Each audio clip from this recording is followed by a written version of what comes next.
নমস্কার বন্ধুরা, এক্সপ্লোরার সৈকত অফিসিয়াল চ্যানেলে সকলকে স্বাগতম। শ্রীকৃষ্ণের মুখ নিঃসৃত শ্রীমদ্ ভগবদ্ গীতায় আমরা ধর্ম, কর্ম ও প্রেম সম্পর্কে জীবনের নানা গুরুত্বপূর্ণ উপদেশ জানতে পারি। গীতার বাণী যে কোনো সময়ে, যে কোনো অবস্থায় মানুষের জন্য অত্যন্ত উপকারী। বলা হয়ে থাকে যে মানব জীবনে এমন কোনো সমস্যা নেই যার সমাধান গীতায় পাওয়া যায় না, এবং মানুষের মনে এমন কোনো প্রশ্ন নেই যার উত্তর গীতায় পাওয়া যাবে না। হাজার হাজার বছর কেটে গেলেও গীতা আজও আমাদের জন্য সমান উপযোগী। গীতায় শ্রীকৃষ্ণ বলেছেন যে কোনো পরিস্থিতিতে কখনো আমাদের হতাশ হওয়া উচিত নয়। আমরা যতক্ষণ না সঠিকভাবে চিন্তা ভাবনা করতে পারবো, ততক্ষণ আমাদের ভালো সময় আসবে না। আমাদের ভালো চিন্তাই আমাদের সুদিন নিয়ে আসে।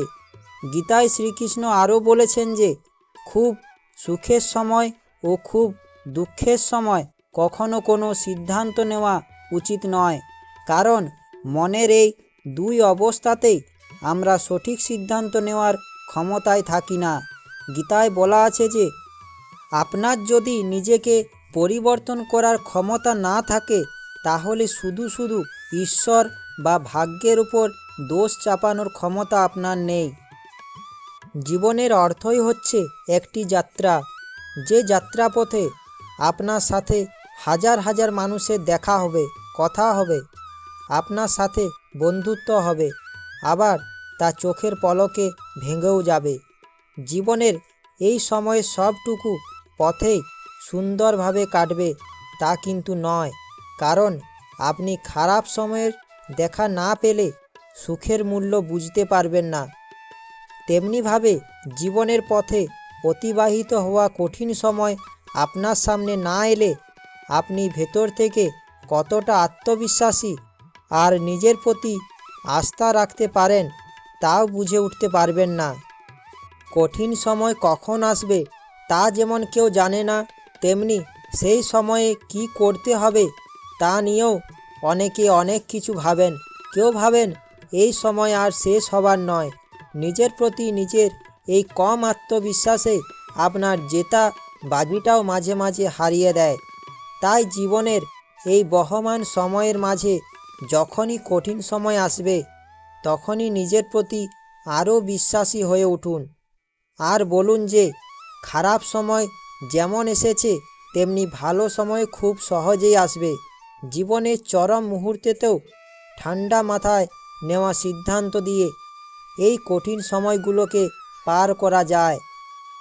শ্রীকৃষ্ণ আমাদের একটি রামধনুর সঙ্গে তুলনা করে বলেছেন যে রামধনু আমরা সকলেই দেখেছি। এই রামধনু আমাদের সকলেরই প্রিয়। আপনারা জানেন রামধনু সব সময় বা প্রতিদিন দেখা যায় না, তাকে দেখা যায় বর্ষা ঋতুতে। সে অন্য ঋতুতে আবির্ভাব হয় না। শ্রীকৃষ্ণ বলেছেন আপনি যদি এই রামধনু দেখতে চান, তাহলে আপনাকে বর্ষা ঋতুকে সহ্য করতে হবে, সেই ঝোড়ো হাওয়াকে সহ্য করতে হবে ও কাদাকে সহ্য করতে হবে। তবেই আপনি সেই 7টি রঙের রামধনুকে দেখতে পাবেন। ঠিক সেভাবেই আপনি যদি 7টি রঙের সুখ জীবনে অনুভব করতে চান, তবে সমস্যার বর্ষাকেও সহ্য করতে হবে। শ্রীকৃষ্ণ বলেছেন তবেই আপনি সেই সুখকে জীবনে লাভ করতে পারবেন। মনে রাখবেন, একটি ছোট শিশুর যখন খিদে পায়, তখন সে তার মাকে বলতে পারে না যে তার খিদে পেয়েছে। তাকে খিদে সহ্য করতেই হয়। যখন সে খিদেতে কাঁদতে থাকে, তখন তার মা বুঝতে পারে যে তার সন্তানের খিদে পেয়েছে। তখন মা তার খিদে দূর করে। আপনি জীবনে বসে থেকে কিছুই লাভ করতে পারবেন না। যদি জীবনে সুখ ভোগ করতে চান, তবে জীবনে কষ্টের দিনকেও সহ্য করতে হবে ও কর্ম করে যেতে হবে। তাহলে সাহসিকতার সাথে সব খারাপ সময়ের সম্মুখীন হন ও পরিশ্রম করতে থাকুন। তাহলেই দেখবেন সমস্ত সুখ আপনি রামধনুর মতো দেখতে পাবেন। শ্রীকৃষ্ণ বলেছেন ভালো সময়কে আনতে গেলে আগে খারাপ সময়ের সঙ্গে লড়াই করতে হবে। তাই খারাপ সময় এলে কখনোই ধৈর্য হারানো উচিত নয়। শ্রীকৃষ্ণ বলেছেন, হাত গুটিয়ে বসে থেকে সঠিক সময়ের জন্য অপেক্ষা করা হলো আমাদের বোকামি। সঠিক সময় তখনই আসবে যখন আপনি এটি তৈরি করার প্রচেষ্টা করবেন। গীতায় লেখা আছে যে শুধুমাত্র কাপুরুষ ও দুর্বল লোকেরাই সব কিছু ভাগ্যের হাতে ছেড়ে দেয়, কিন্তু যারা শক্তিশালী ও আত্মবিশ্বাসী তারা কখনোই ভাগ্যের উপর নির্ভর করে বসে থাকে না। তাই আপনি যদি জীবনে কিছু করতে চান তবে ভাগ্যকে নিজের হাতে তৈরি করুন। গীতায় শ্রীকৃষ্ণ বলেছেন যে ঈশ্বর কখনো কারো ভাগ্য নির্ধারণ করেন না।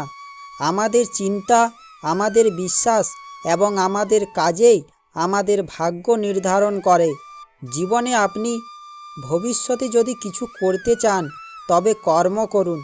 আপনি যদি কোনো কাজে হেরে যান এবং আপনি যদি ভাবেন যে আমার ভাগ্যে নেই তাই আমি জীবনে কিছু করতে পারলাম না এই বলে আর যদি চেষ্টা না করেন তবে আপনি সামনে এগিয়ে যেতে পারবেন না। তাই হেরে গিয়ে ভেঙে পড়বেন না, আবার নতুন করে চেষ্টা করুন। দেখবেন আপনার লক্ষ্যে ঠিক পৌঁছে গেছেন। এবং আর একটি কথা মনে রাখবেন, এসব আপনি তখনই পাবেন যখন আপনি নিজের উপরে বিশ্বাস রাখবেন। গীতায় শ্রীকৃষ্ণ বলেছেন, যদি আমার ভক্ত মনের মধ্যে সম্পূর্ণ বিশ্বাস নিয়ে চুপচাপ আমার পরামর্শ মান্য করে তাহলে তার যাতে বিশ্বাস ভঙ্গ না হয় তার জন্য দায়িত্ব নেব আমি নিজে। সব সময় ঈশ্বরের উপরে বিশ্বাস রাখবেন, ঈশ্বরের উপরে কখনো বিশ্বাস হারিয়ে ফেলবেন না। শ্রীকৃষ্ণ বলেছেন, জীবনে আসা সমস্যাকে কখনোই ভয় করা উচিত নয়। সমস্যা সেই সব মানুষদের কাছেই আসে যারা সেই সমস্যার সঙ্গে মোকাবিলা করে বেরিয়ে আসার ক্ষমতা রাখে। আপনি যদি ভাবেন আমার জীবনেই সমস্ত সমস্যা আসে, আপনি খারাপ দিকটা না দেখে ভালো দিকটা দেখুন।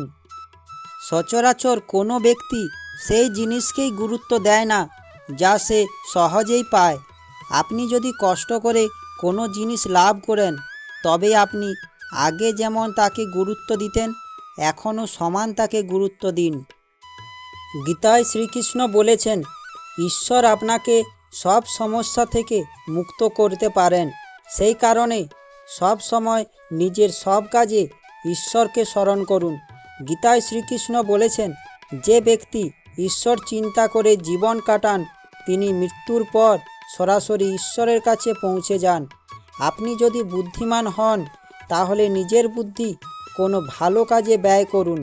নিজের বুদ্ধি কখনো কোনো খারাপ কাজে ব্যবহার করবেন না। কোনো খারাপ কাজে কখনো নিজেকে লিপ্ত করবেন না। স্বার্থহীনভাবে সমাজের ভালোর জন্য কিছু করুন। এর ফলে আপনি সমাজে যেমন মান সম্মান পাবেন তেমনই নিজের মনে প্রসন্নতা অনুভব করবেন। শ্রীকৃষ্ণ বলেছেন, কখনো কখনো অন্ধকারের সাথে লড়াই করার জন্য আমরা প্রদীপ জ্বালাই। আমরা জানি কিভাবে প্রদীপ জ্বলে। প্রথমে প্রদীপে সলতে রাখি ও তাতে তেল ঢালি ও তারপর আগুন ধরানো হয়। তারপর একটি সময় পরে সেই প্রদীপ নিভে যায়। এর কারণ কি? এর কারণ কি এটা যে তার প্রকাশ হওয়ার ক্ষমতাও কমে গেছে? না, এই যে প্রদীপে আগুন জ্বলছে তার শক্তি আসে এই তেল থেকে, আর তেল শেষ হয়ে গেলে প্রকাশ হওয়ার ক্ষমতাও তা চলে যায়। শ্রীকৃষ্ণ বলেছেন, এই তেল হলো আমাদের জীবনের কর্ম এবং এর থেকে উৎপন্ন হওয়া আগুন ও তার প্রকাশ হলো আমাদের ভাগ্য। যত আমাদের কর্ম ক্ষীণ হতে থাকবে তত আমাদের ভাগ্য, সৌভাগ্য সব লুপ্ত হতে থাকবে। সেই জন্য যে উজ্জ্বল ভবিষ্যৎ আমরা চাইছি তা আমরা কখনোই লাভ করতে পারবো না যদি না আমরা কর্ম করি। উজ্জ্বল ভবিষ্যৎ লাভ করতে হলে আপনাকে কর্ম করে যেতে হবে। ঠিক যেমন তেল ছাড়া আগুন জ্বলে না, তেমনি আমাদের কর্ম। শ্রীকৃষ্ণ বলেছেন, অনেক সময় আমরা অনেক মানুষকে বলতে শুনেছি যে আমি ওই কাজটি করতে চেয়েছিলাম কিন্তু আমি করতে পারলাম না, কারণ আমার ভাগ্য ভালো ছিল না। আমি অসফল হয়েছি, তার কারণ আমার সময় ভালো ছিল না।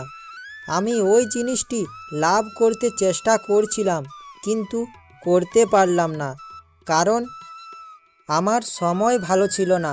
আপনি বলবেন, আমি ওই মহান কাজটি করতে চাইছিলাম কিন্তু করতে পারলাম না, কেন?